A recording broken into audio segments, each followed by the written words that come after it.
Hello everyone, this is Raj Lakshmi. I am here with you a new introduction chapter that is area and perimeter. ये introduction chapter है. सो इस chapter में हम पूरा इस chapter का ओवरव्यू देखेंगे, किस तरह के इसमें क्वेश्चंस आते हैं और कैसे इन्हें हम सॉल्व करते हैं. Also we will discuss how we will get formulas. So let's start. First of all the term has been given on here perimeter and area. तो पेरीमीटर क्या हो जाता है, क्या होता है? सपोज दैट कोई भी शेप है उसकी सराउंडिंग, कोई भी शेप है सराउंडिंग ऑफ ऑल साइड्स, तो इनका सम कर देंगे तो हमें पेरीमीटर मिल जाएगा. सपोज इसकी सराउंडिंग दी हुई है 5, 5, 5 एंड 5, तो उसका पेरीमीटर क्या हो जाएगा? सम ऑफ ऑल साइड्स. सो 5 + 5 + 5 + 5, ये इसका क्या हो जाएगा? पेरीमीटर हो जाएगा. एरिया, एरिया क्या होता है? इनर रीजन, इनर रीजन, ये हो जाएगा एरिया. सो एक एक करके हम शेप्स लेंगे और शेप्स के थ्रू हम समझेंगे कि कैसे हम उसका पेरीमीटर और एरिया निकालते हैं. स्क्वायर, सबसे पहले हम स्क्वायर शेप लेते हैं. इस शेप्स में हमें पता है कि इसके all sides are equal. Suppose that ये 4 है, 4, 4 एंड 4. अब इसके साइड्स, इसका पेरीमीटर क्या होगा? इसका पेरीमीटर क्या होगा? Surrounding of all sides, that is the perimeter. कितनी सराउंडिंग्स है, कितने साइड्स है? 1, 2, 3, 4. 4 × साइड, ये क्या हो जाएगा? इसका पेरीमीटर. ऐसे भी ले सकते हैं, आप देख लीजिए. अगर सराउंडिंग ऑफ ऑल साइड्स करते हैं 4 + 4 + 4 + 4 कितना हो जाएगा? 16 हो जाएगा. एंड हमने यहाँ पर लिया क्योंकि 4 साइड्स हैं तो उन्होंने मल्टीप्लाई कर दिया, 4 से मल्टीप्लाई कर दिया, तो हमें इसका पेरीमीटर मिल जाएगा. 4 × 4 साइड, हमने एक साइड लिया है इसकी. हमें पता है स्क्वायर की सारी साइड्स इक्वल होती हैं, तो I am taking one side, so answer will be 16. This will be the perimeter. इसका एरिया कैसे निकालेंगे? एरिया निकालने के लिए हम क्या करेंगे? एरिया इज इक्वल टू होता है साइड इंटू साइड. साइड हमारी दी हुई है 4 × 4, क्या हो जाएगा? यहाँ पर 16 हो जाएगा. इस साइड इंटू साइड को हम क्या लिख सकते हैं? साइड स्क्वायर, ये भी लिख सकते हैं. एरिया में हम हमेशा ध्यान रखेंगे कि जो भी आंसर आएगा उसके साथ हम जो भी यूनिट हमें दी गई है उसके साथ हमें स्क्वायर लगाना है. सपोज दैट एरिया हमारा दिया गया है 44, 44 हमारा एरिया दिया गया है, मीटर में दिया है तो मीटर स्क्वायर, सेंटीमीटर में दिया है तो सेंटीमीटर स्क्वायर, किलोमीटर में है तो किलोमीटर स्क्वायर. बट पेरीमीटर के साथ ऐसा नहीं है. जो भी इसके साथ यूनिट दी हुई, सपोज दैट मीटर दिया हुआ है, सेंटीमीटर दिया हुआ है, किलोमीटर दिया हुआ है, जो भी दिया हुआ है वो एज इट इज रहेगा. 16 metre, 16 centimetre, 16 kilometre. But area के साथ हम उसके साथ स्क्वायर लगाते हैं. So let's come to the next figure, that is the rectangle.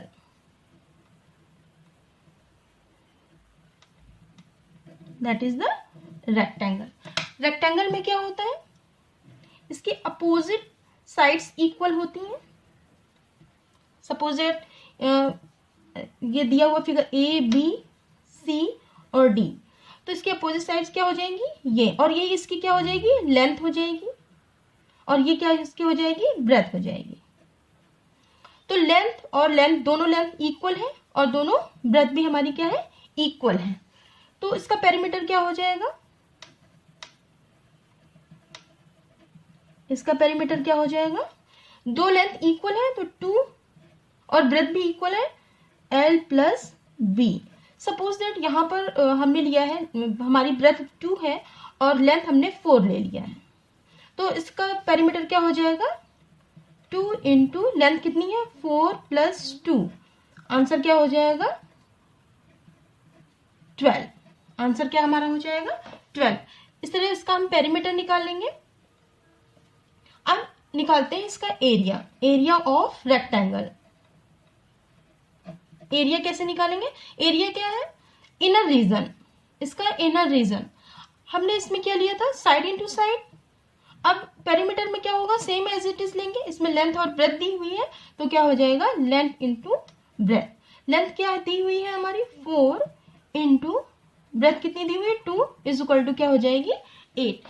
So let's come to the next figure that is the parallelogram. अब ये क्या होता है पैरेललोग्राम, इसकी अपोजिट साइड्स क्या होती हैं, पैरेलल होती हैं। इसका पेरीमीटर क्या है, कैसे हम निकालेंगे, हमने बताया कि पेरीमीटर क्या होता है, सराउंडिंग ऑफ ऑल साइड्स। तो इसकी जो भी साइड दी हुई, इसकी जितनी लेंथ है, जो ब्रेथ है, इन सबको अगर हम टोटल कर देंगे तो हमें क्या मिल जाएगा, इसका पेरीमीटर मिल जाएगा। अब इसका एरिया कैसे निकालेंगे, एरिया के लिए हम क्या निकालेंगे, ए बी यहाँ पर क्या है, ये बेस है, इसका फॉर्मूला होता है base into height, base into height. अब ये ए बी क्या है, इसका बेस है, ए बी क्या है, ये बेस है, और ये हाइट क्या हो जाएगी, ये स्लेंटिंग लाइन हमारी हाइट्स नहीं होंगी, बल्कि क्या होगी, जो बेस के अपोजिट साइड जो वर्टेक्स है उस पर परपेंडिकुलर डालेंगे ए बी पर, तो ये हमारी क्या हो जाएगी हाइट, ये शेप की क्या हो जाएगी हाइट हो जाएगी। तो क्या हो जाएगा, हाइट मिल गई हमें, तो एरिया इज इक्वल टू क्या हो जाएगा, area of parallelogram is equal to base into height. ये हो जाएगा पैरेललोग्राम का पैरेललोग्राम एरिया ऑफ पैरेललोग्राम। अब आते हैं next figure, come to the next figure that is the triangle.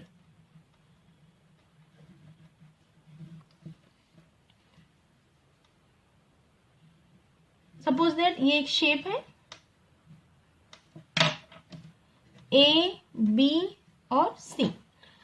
इसका फॉर्मूला क्या होता है, इसका फॉर्मूला होता है half into base into height, area of triangle. Area of triangle क्या होता है, half into base into height. अगर हम पैरेललोग्राम को ध्यान से देखें, पैरेललोग्राम को तो हम अगर इसको हम डायगोनल से कट कर दें तो हम ये देखते हैं कि हमें दो ट्राइंगल यहाँ पर मिल रहे हैं। तो यही दो ट्राइंगल है। अब इस ट्राइंगल को हम क्या लिख दिए यहाँ पर हाफ, तो पहले हम ले रहे थे बेस इंटू हाइट, यहाँ पर क्या है बेस इंटू हाइट। अब इसको हमने क्या कर दिया, हाफ कर दिया है, तो हमें क्या मिल जाएगा, एरिया ऑफ ट्राइंगल। अगर हम इसके पेरीमीटर की बात करें, ट्राइंगल के पेरीमीटर की बात करें, तो इसका कोई सर्टेन जो है फॉर्मूला नहीं होता है। हमें पता है सराउंडिंग ऑफ ऑल साइड्स, तो अगर ट्राइंगल का हमें पेरीमीटर निकालना है तो उसकी सारी साइड्स को हम सम कर देंगे तो हमें उसका पेरीमीटर मिल जाएगा। So let's come to the next figure that is the circle. Circle में क्या होता है, ये हमें सर्कल गिवन है यहाँ पर। यहाँ सर्कल के कुछ नेम होते हैं, जैसे कि पॉइंट ऑफ द सर्कल ये हो जाएगा, और पॉइंट ऑफ द सर्कल से हाफ जो सर्कमफेरेंस को टच करेगा दैट इज द रेडियस। और ये रेडियस कहीं से भी हो सकता है, कहीं से भी, यहाँ से भी हो सकता है, यहाँ से भी हो सकता है, यहाँ से भी हो सकता है, कहीं से भी हो सकता है। अब इसमें जो एक और लाइन आपको दिख रही है, this is the diameter. Diameter circumference को 2 बार टच कर रही है, this is the diameter. Radius, अब सर्कमफेरेंस का क्या फॉर्मूला होगा, सर्कमफेरेंस क्या होता है, सराउंडिंग ऑफ द सर्कल। जैसे कि हम ऑल साइड्स में, सारी साइड्स में क्या ले रहे थे, surrounding of the triangle, surrounding of the parallelogram, surrounding of the square. यहाँ पर हम क्या लेंगे, सर्कमफेरेंस लेंगे, यानी इसका चारों तरफ का क्या, चारों तरफ जैसे हम पेरीमीटर ले रहे थे वैसे हम सर्कमफेरेंस यहाँ पर लेंगे। तो इसका फॉर्मूला क्या हो जाएगा, 2 पाई आर। 2 क्या है, 2 नंबर है, पाई की वैल्यू क्या होती है, पाई की वैल्यू होती है पाई की 22/7 या फिर होती है 3.14।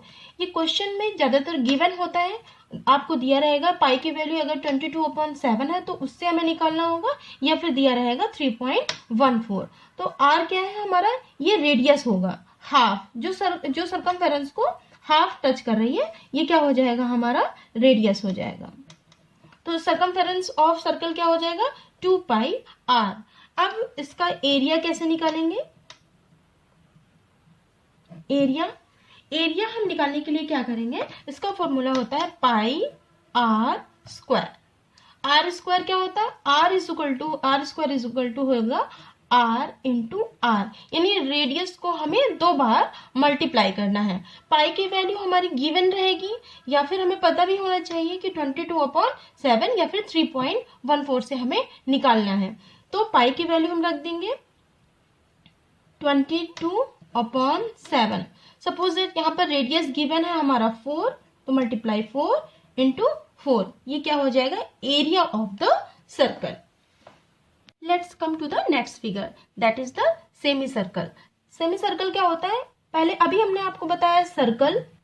अगर सर्कल को हम डायमीटर से हाफ कर दें, ये हाफ पार्ट डायमीटर से हाफ, तो हमें क्या मिलेगा, सेमी सर्कल।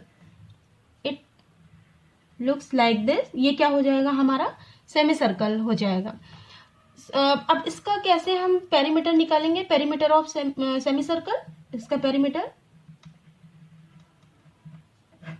ये हमारा क्या है, ये हमारा डायमीटर है, जहां से हमने इसको कट किया है, that is the diameter, plus अब ये जो सराउंडिंग है, हमारी जो हाफ सराउंडिंग है, वहां पर हम सर्कमफेरेंस ले लेते हैं, सर्कमफेरेंस ऑफ द सर्कल।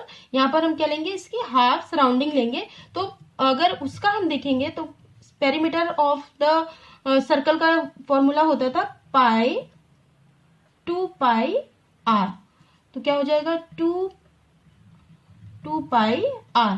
यहाँ पर क्या है, हाफ है, तो अपॉन 2, तो हमारा इस पेरीमीटर क्या हो जाएगा, d प्लस पाई r, ये हो जाएगा perimeter of the semi circle. अब आपके चैप्टर में कुछ और क्वेश्चन शेप्स दिए हुए हैं, जैसे सपोज दैट एक ये दिया हुआ है क्वेश्चन, एक रेक्टेंगल है, उसके अंदर एक और रेक्टेंगल है, और हमें जो शेडेड पार्ट है इसका हमें एरिया निकालना है। तो इसका एरिया हम कैसे निकालेंगे, सपोज दैट ये जो बाहर का रेक्टेंगल है, ये जो पूरा रेक्टेंगल है ABCD दिया हुआ है, अंदर का हो जाएगा PQRS।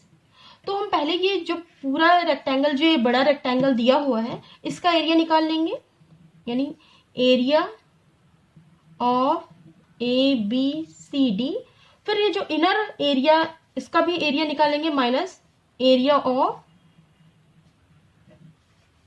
PQRS। तो ये जो बड़ा एरिया है, सपोज दैट ये पूरा एरिया है, इसको अगर हम ये पहले ये पूरा एरिया कवर हो जाएगा, फिर उसके बाद ये जो बीच में एरिया दिया हुआ है इसको भी निकाल लेंगे, और इससे अगर हम माइनस कर देंगे तो हमारा जो शेडेड पार्ट है इसका हमें एरिया पता चल जाएगा। अनदर क्वेश्चन आपके चैप्टर में दिया हुआ है कि एक सर्कल है, यहाँ पर स्क्वायर शेप दिया हुआ है, 2 स्क्वायर और एक रेक्टेंगल। अगर ऐसे क्वेश्चन आता है और बाकी का जो शेडेड पार्ट है इसका हमें एरिया निकालना है, तो हम कैसे निकालेंगे, तो सर्कमफेरेंस ऑफ सर्कल पहले हम निकाल लेंगे पूरा, circumference of the circle, circumference of the circle minus क्या करेंगे हम, ये जो फर्स्ट है, ये फर्स्ट पहला स्क्वायर, दूसरा स्क्वायर और ये थर्ड स्क्वायर है, इसका एरिया निकाल लेंगे, minus area of first square, area of first square, minus area of second square, area of जो आपका सेकेंड स्क्वायर है, फिर माइनस इसमें कर देंगे एरिया ऑफ रेक्टेंगल।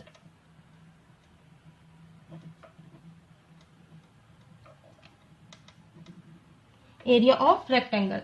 इस तरह से पहले हम इसका सर्कमफेरेंस, पूरे सर्कल का सर्कमफेरेंस निकालेंगे, फिर सर्कमफेरेंस निकालने के बाद हम सबका एरिया निकालेंगे, कितना कितना गिवन है, कितना कितना हमारा एरिया है।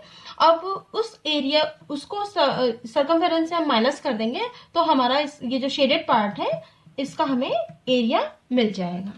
सो इसी तरह के आपके चैप्टर्स में ढेर सारे क्वेश्चंस हैं, उनको आप सॉल्व करिएगा। सारे क्वेश्चंस इसी पर बेस्ड हैं।